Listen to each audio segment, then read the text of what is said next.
नमस्कार दोस्तों, आदमपुर की चौधर के हमारे खास कार्यक्रम में आपका स्वागत है। मैं हूं आपके साथ अरुण कुमार। जिस तरह की हम हर रोज सियासी एक चर्चा करते हैं और हमारे साथ खास तौर पे मौजूद रहते हैं खरी खरी न्यूज से कुलदीप सुरान जी। सर बहुत बहुत स्वागत है। शुक्रिया अरुण। सर, आदमपुर की चौधर में हम हर रोज चर्चा करते हैं किसी न किसी विषय पे। आज का विषय बेहद महत्वपूर्ण है और खुद मुझे पर्सनली इस चीज में ये कि ये कैसे पता करें। जेजेपी गठबंधन जरूर है, निशांत सिंह चुनाव नामांकन भरवाने के लिए भव्य बिश्नोई का जरूर पहुंचे, लेकिन उसके बाद से जेजेपी का कहीं जे भी दिखाई नहीं दिया। जेजेपी का वोटर फिलहाल जो है वो अभी ऐसे बैठा है कि हम कहां जाएं, क्या करें। तो क्या जेजेपी कितना अहम रोल और कहां ये जेजेपी का वोटर जा सकता है? देखिए अरुण, आदमपुर के उपचुनाव में जेजेपी का वोट बैंक सबसे एक इम्पोर्टेंट फैक्टर है और ये डिसाइडिंग फैक्टर है।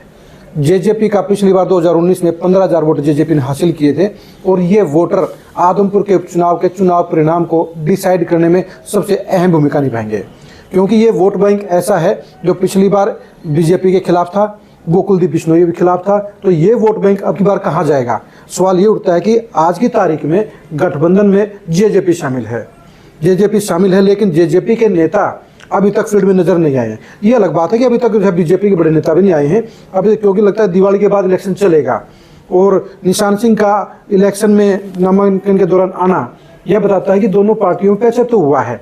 लेकिन ये जो वोट बैंक बड़ा टेढ़ा वोट बैंक है। जेजेपी का वोट बैंक जो है परंपरागत तौर पर भजनलाल परिवार के खिलाफ रहा है और बीजेपी के खिलाफ भी पिछली बार था। तो 15,000 के वोट बैंक को बीजेपी के साथ लाना कोई आसान बात नहीं होगी। खास बात है कि ये वोट बैंक ऐसा है जो बीजेपी के साथ जा सकता है, जो आईएनएलडी के साथ जा सकता है, जो कांग्रेस के साथ जा सकता है और जो आम आदमी पार्टी के साथ जा सकता है। एक ऐसा वोट बैंक है जो आज एक चौराहे पर खड़ा है और ये वोट बैंक ऐसा खास है कि जो समीकरणों को बदलने का काम करेगा। इसके लिए तो फिर दिल मिलाने पड़ेंगे ना, सिर्फ पोस्टर में फोटो लगाने से काम नहीं चलेगा। जेजेपी को उतनी अहमियत देनी पड़ेगी। अगर यहाँ पे आपको वो देवीलाल कैडर का कह सकते हैं कि वोट बैंक अगर आपको चाहिए तो कहीं ना कहीं दिल मिलाने पड़ेंगे।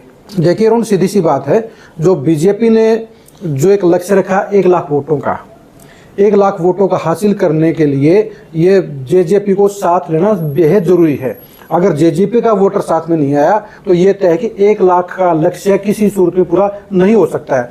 आपकी बात सही है कि दल मिलने के साथ साथ दिल मिलना जरूरी है और जब तक जेजेपी के सारे नेता और सारे कैडर के पदाधिकारी जब तक गांव-गांव जाकर 52 के 52 गांव में जाकर इस वोट अपने वोटरों के लिए फील्डिंग नहीं जचाएंगे, अब मेहनत नहीं करेंगे, तब तक वो 15,000 का वोट बैंक जो है वो बीजेपी के प्रत्याशी भव्य बिश्नोई को नहीं मिलेगा। जिस दिन से नामांकन भरा जा रहा था उम्मीद की जा रही थी कि अब जेजेपी का साथ होगा, अब जेजेपी का साथ होगा। कुछ लोगों ने कहा कि ये पोस्टर में फोटो लगाने तक की लड़ाई है। खुद जेजेपी जो है वो उम्मीदवार मैदान में उतारने को भी उतारू थी। मतलब अगर इनके कहीं ना कहीं थोड़े बात भी नहीं होती तो ये हो जाता, लेकिन सिर्फ निशांत सिंह नामांकन के दौरान थे। उसके बाद जो है अभी जेजेपी पोस्टरों में भी कहीं नहीं है। आपने देखा था बड़ौदा बाई इलेक्शन जब था वहां भी खूब हो हल्ला हुआ। उसके बाद जो है बीजेपी का जो वार रूम था वहां पे जो बैकड्रॉप था वो चेंज किया गया, जिसमें बीजेपी के साथ जेजेपी के भी कहीं ना कहीं पार्टी का नाम लिखा गया। अभी तक यहाँ पे ऐसा कुछ भी नहीं दिखाई दे रहा है। जेजेपी का जो है यहाँ पे कुछ भी मतलब ना कहीं पोस्टर है, ना नेता है, ना कुछ है। तो इसके लिए क्या मानते हैं? सिर्फ एक दिल मिलने की बात है या वो इंतजार में है या किस तरह का माहौल है, या फिर वोटर खुद इस चीज की भड़ास भी निकाल सकते हैं? भले ही उनके नेता कह दे कि आपको किसी का सपोर्ट करना है, उसके बावजूद भड़ास निकाल दे जेजेपी का वर्कर की अहमियत नहीं है आज हम सरकार के साझेदार उसके बावजूद भी। देखिए रुन, जो चीज़ें आपने कही हैं उसमें आपको 2 चीज़ें ध्यान रखनी पड़ेंगी। एक तो बीजेपी का ऑफिस जो है हिसार में है और दूसरा चुनाव कार्यालय आदमपुर में है। जो हिसार का कार्यालय है वो बीजेपी का जिला कार्यालय है। उसमें अगर हम ये सोचें कि जेजेपी के नेताओं की फोटो क्यों नहीं है, जेजेपी के झंडे क्यों नहीं है, तो मुमकिन नहीं है। हाँ, आदमपुर का जो मैंने चुनाव कार्यालय मैंने खुद विजिट किया है, वहाँ के ऊपर जो मेन गेट है वहाँ पर भी जो है दुष्यंत चौटाला की फोटो जो पूरे होर्डिंग के अंदर लगी हुई है, अंदर भी होर्डिंग लगा उसमें भी है। लेकिन ये भी बात हकीकत में कि अभी तक जेजेपी का जो पदाधिकारी है, जो कैडर है, अभी तक जो है वो भव्य बिश्नोई के चुनाव प्रचार में नहीं उतरा है। और कहीं ना कहीं दूरियां तो हैं, लेकिन अजय सिंह चौटाला और दुष्यंत चौटाला ये कह चुके हैं कि वो गठबंधन के प्रत्याशी को समर्थन देंगे, चुनाव प्रचार में उनका साथ निभाएंगे और जेजेपी के वोटरों को साथ में जोड़ेंगे। अब देखने की बात यह है कि जो मेरे सूत्रों ने बताया कि दिवाली के बाद जेजेपी के नेता फील्ड में आएंगे, मुख्यमंत्री भी और बाकी भी जो है बड़े नेता दिवाली के बाद ही मैदान में उतरेंगे। लेकिन आपकी बात से सहमत हूं मैं कि आज की तारीख में ये सस्पेंस है, लोगों में चर्चा है, गली गली लोग पूछ रहे हैं कि जेजेपी कहाँ है, क्योंकि जेजेपी का जो वोट बैंक है वो एक खास वोट बैंक है। उस वोट बैंक को बीजेपी के साथ जोड़ना तो शायद आसान होता, लेकिन कुलदीप बिश्नोई और भव्य बिश्नोई के साथ जोड़ना आसान नहीं है, क्योंकि 2014 के चुनाव की जो तलखियां थी वो 2019 में तलखियां बढ़ी, तो उनको सामान्य करना आसान नहीं है। लेकिन इस तस्वीर का दूसरा पहला भी है कि जब अजय सिंह चौटाला ने भिवानी का चुनाव लड़ा था लोकसभा का, उसमें आदमपुर उसका हिस्सा हुआ करता था, तो उसमें भजनाल जी ने भरी जनसभा के अंदर जो है चश्मा पूछा था और ये इशारा कर दिया था कि वोट जो है कांग्रेस प्रत्याशी की बजाय वो वोट देने अजय सिंह चौटाला को, कि पारिवारिक तौर पर इनमें जो आपस में पहले कहीं ना कहीं तालमेल रहा है, म्यूचुअल अंडरस्टैंडिंग हुई है। हाँ, लेकिन अब ये जो नई पीढ़ी है, भजनाल और चौटाला में तो था, लेकिन क्या अजय सिंह चौटाला में और क्या कुलदीप बिश्नोई में वो जो आपस का जो तालमेल है क्या वो बन पाएगा, उस पर एक सवालिया निशान है। और इसकी जो दूरियों के कारण ही अब तक दोनों नेता ट्यूनिंग नहीं बना पाए हैं और दोनों पार्टियों के नेता अभी तक मिलकर फील्ड में चुनाव प्रचार के लिए नहीं उतरे हैं। चलिए एक बात हम सोच लेते हैं कि कहीं ना कहीं देर आए दुरुस्त आए, दिल मिल जाएंगे, नेता भी मैदान में आ जाएंगे। अगर ऐसा नहीं होता है तो जेजेपी का वोटर अगर कांग्रेस में जाता है तो क्या होता है, आम आदमी के साथ जाता है तो क्या होता है, आईएनएलडी के साथ जाता है तो क्या होता है, या फिर ये बिखर जाएगा। देखिए रुण, इसमें आपको चारों एंगल से सोचना पड़ेगा। अगर जेजेपी का वोटर अगर जाता है बीजेपी के साथ में, तो बीजेपी का वोट बैंक आप मान के चलिए लगभग 75 से 90 हज़ार के बीच में जाएगा। उस हालात में हार जीत का जो अंतर है, जो जीत का बीजेपी का अंतर है, वो 40,000 क्रॉस करेगा। अगर ये वोट बैंक जाता है कांग्रेस की साइड में, तो उन हालात में जीत का मार्जिन कम होगा और उन हालात में कांग्रेस का प्रत्याशी जो है जयप्रकाश, वो 50,000 वोटों को टच करेगा। तीसरी कॉम्बिनेशन है आपकी इनेलो की। इनेलो आज की तारीख में बहुत संघर्ष कर रही है। पिछली बार से इस बार कुछ ग्रोथ है, वो प्रत्याशी के कारण, कुड़ाराम नंबर के कारण भी हो सकती है, कुछ न कुछ जो है जेजेपी का जो वोट बैंक था उसकी नाराजगी भी हो सकती है। लेकिन आईएनएलडी 10,000 का जो बैरियर है, वो बैरियर तब पार करेगी जब जेजेपी का आधा वोट बैंक उसके साथ में जुड़ेगा। यानी कि आईएनएलडी का 8,000 से लेकर और 15,000 तक का जो एक सफ़र है वो जेजेपी का वोट बैंक तय करेगा, उसमें से कितना वोट बैंक आईएनएलडी को जाता है। इसी तरह आम आदमी पार्टी भी है। आम आदमी पार्टी के साथ भी जेजेपी के वोट बैंक में कोई नाराजगी नहीं है।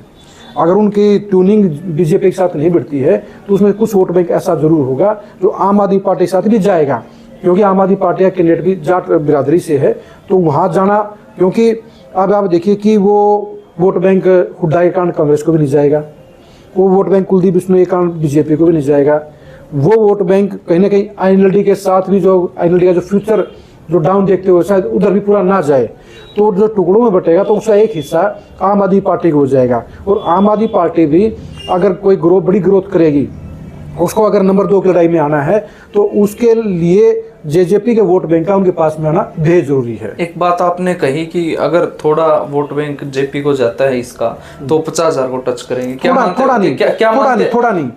आप, वो नहीं जीत पाएंगे? थोड़ा नहीं, आप जीत के मुहाने पे जेपी को क्यों नहीं देखते? देखिए सिंपल सी बात है अरुण, जो कांग्रेस की जो पॉलिटिक्स है, चुनावी रणनीति है, वो कहीं ना कहीं पूरी तरह से जाट वोट बैंक के ऊपर है। नहीं, ऐसा तो नहीं है सर। अगर देखिए पूर्व में अगर भूपेंद्र सिंह हुड्डा के कामों की बात करें तो जो उनके द्वारा भी प्रचार प्रसार किया जाता है, 100 गज के प्लाट उन्होंने दिए हैं गरीबों को, ठीक है, जो ग्रामीण क्षेत्र हैं वहां पे दिए हैं। और दूसरी बात है, जब उनका कार्यकाल रहा, उनके द्वारा जो अभी आदमपुर में प्रचार प्रसार किया जा रहा है, बहुत सारे वाटर वर्क्स हैं जिसकी पानी की सबसे ज्यादा समस्या थी यहाँ पे, वो कहीं ना कहीं भूपेंद्र सिंह हुड्डा के द्वारा वो विकास करवाए गए हैं। उनके नाम पे कहीं ना कहीं वो इस चीज को स्थापित कर रहे हैं। देखिए मैं इस बात से सहमत नहीं हूँ। भजनाल की सरकार के अंदर, आदमपुर के अंदर 3 चीजें प्रमुखता के तौर पर हुई। पहला सिंचाई का पानी, दूसरा पीने का पानी, तीसरा लाइटें, और चौथा जो है गलियां।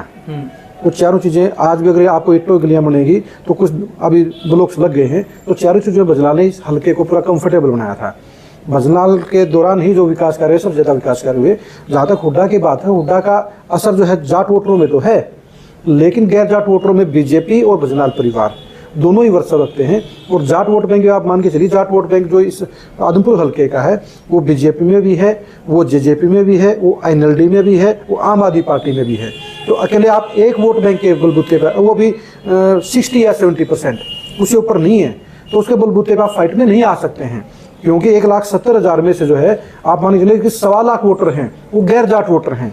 और गैर जाट वोटरों पर आपको हकीकत माननी पड़ेगी कि आज की तारीख में या तो भजनाल परिवार का उसके ऊपर असर है और या फिर बीजेपी का असर है। क्या ये चुनाव में ये मुद्दा प्रभावी नहीं रहेगा? कुलदीप बिश्नोई लोगों के बीच में नहीं रहे, कुलदीप बिश्नोई का नंबर नहीं है लोगों के पास। हम देखो आज की चर्चा में हम चर्चा कर रहे हैं सिर्फ जो है जेजेपी को लेकर, वो एक अलग टॉपिक है कि कुलदीप बिश्नोई का असर क्या पड़ेगा। चलिए हम जेजेपी की बात करें। जेजेपी का फिर अब ये बताएं एट लास्ट कितना इंतजार करें, जेजेपी का वोटर कितना इंतजार करे? देखिए जेजेपी का वोटर मुझे लगता है कि दिवाली तक इंतजार करेगा। अब उसके बाद दिवाली मनाएंगे वो? ये दिवाली तो मना के अपने हिसाब से दिवाली मनाएंगे, लेकिन उनको जो है 6 तारीख की दिवाली किसके साथ मनानी है? जीत के साथ मनानी है, पुरानी पार्टी के साथ मनानी है, उलटफेर के साथ मनानी है, या झाड़ू के साथ मनानी है? वो कहीं ना कहीं तय करेगा कि अजय सिंह चौटाला और दुष्यंत चौटाला और दिग्विजय चौटाला। देखिए 2 चीज़ होती है पॉलिटिक्स में, एक तो आप दिल से काम करते हैं और एक जो औपचारिकताओं में करते हैं। अगर जेजेपी के नेताओं ने पूरे दिल से लगाकर काम किया तो ये मान चले कि भाई 70 to 80% जो जेजेपी का वोट बैंक था 2019 का, वो भोवे बिश्नोई को मिल सकता है। लेकिन उसके लिए हर गांव में 3 लोगों में से एक को जाना जरूर पड़ेगा, चाहे वो दुष्यंत चौटाला है, चाहे वो अजय चौटाला है, चाहे दिग्विजय चौटाला है। अगर बीजेपी ने उनको मनाने में ढिलाई रखी, सिर्फ औपचारिकता के तौर पे बुलाया, तो मुझे लगता है फिर 80% जो है या हो सकता है 90% भी जो है जेजेपी का वोट बैंक दूसरी जगह तलाशेगा। वो भी 2 तरीके तलाशेगा। क्या वो भोवे बिश्नोई को अगर हराने के लिए वोट देगा तो नंबर 2 पे जो पार्टी होगी उसको चाहे वो कांग्रेस हो, चाहे जो भी आए, 2 नंबर पे जो आएगा, चाहे आम आदमी पार्टी आए, आईएनएलडी आए, जेपी आए या कोई भी आए, तो कभी उस हालात में जो 15,000 में से जो है 90% या 80% वोट बैंक है, कहीं ना कुछ दिशा में जा सकता है अगर जेजेपी के हाईकमान ने पूरी फील्डिंग ही चाहिए तो। क्या बात है, बहुत बड़ी बात है। हम चर्चा कर रहे थे कि आदमपुर के इस चौधर की लड़ाई में जननायक जनता पार्टी का वोट बैंक आज कहां खड़ा है, क्या करेगा जननायक जनता पार्टी का वोट बैंक, क्योंकि अभी तक कहीं ना कहीं जो है चीजें जननायक जनता पार्टी का वर्कर जो है वो बड़ा कंफ्यूज है, क्योंकि कहीं ना कहीं उनके नेता जो है वो मैदान में नहीं आए हैं। जब नेता मैदान में आएंगे तो हो सकता है दिल मिले, और दिल मिले तो किस तरह से ये चीजें परवान चढ़ेंगी ये देखने वाली बात होगी। फिलहाल इंतजार करना होगा शायद 1-2 दिन का, क्योंकि अभी चुनाव जो है वो धीरे धीरे रफ्तार पकड़ रहा है और आदमपुर की चौधर भी धीरे धीरे रफ्तार पकड़ रही है, और हम आपको हर रोज इन चीजों से रूबरू कराने का भी प्रयास करेंगे। जब तक के लिए देखते रहे हमारा चैनल। नमस्कार।